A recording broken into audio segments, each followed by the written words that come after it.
Good afternoon from Ghana, everyone. And it may be morning, it may be evening by the time you receive this, but I wanted to take a minute or two just to say hello and that I am so glad that you all are supporting this ministry. I first wanted to let you know where I am right now. As of last year, I moved from Dropon to Accra.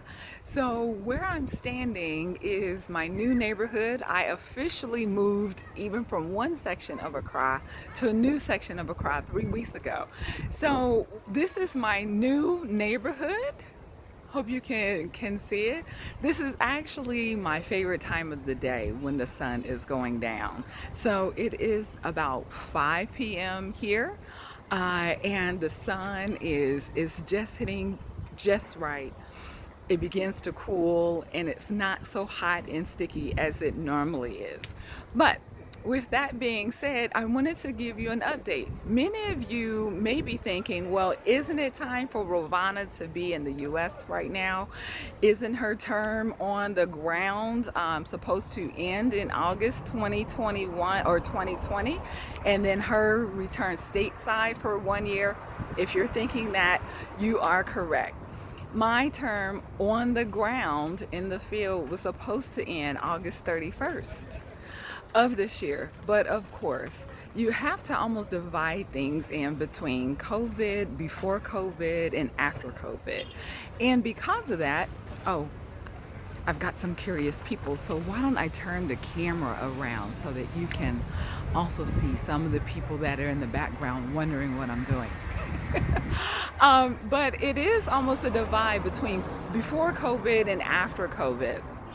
Before COVID, my programming with the girls, now that I'm here in Accra, focused on the graduates of the Baptist Vocational Training Center that are spread all throughout Ghana.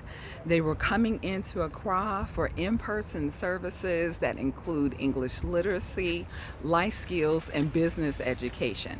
We were meeting every other Sunday at the W.E.B. Du Bois Center here in Accra. Then COVID hit. And I was actually encouraged to wait till the crisis ended to provide services. But my mind began to think, these girls are still very much in need. And because of that, the Spirit put on my heart to collaborate with City Hearts, which is a UK organization, and the Ghana Baptist Convention to do a feeding program, as well as online wellness checks and sending life skills, self-esteem activities to the girls via the internet. And I'm so glad that I did that because many of them were just needing to stay connected.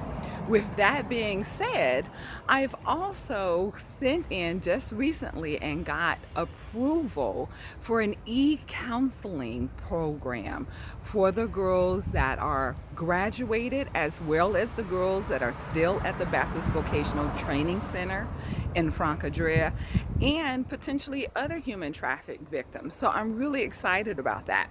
That's all post-COVID.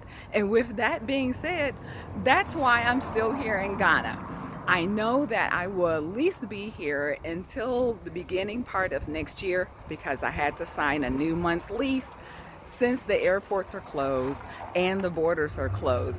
I still needed to be here a little bit longer because there was no way to get out. With that being said, we also know that God is in control and the Spirit knows what's best. I'm so glad that I stayed and staying connected with the girls.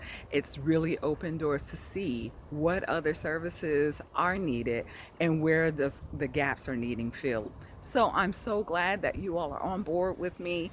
Thank you so much. I hope to be able to see your faces soon, possibly here, right here in Ghana. Have a good rest of your day. Bye.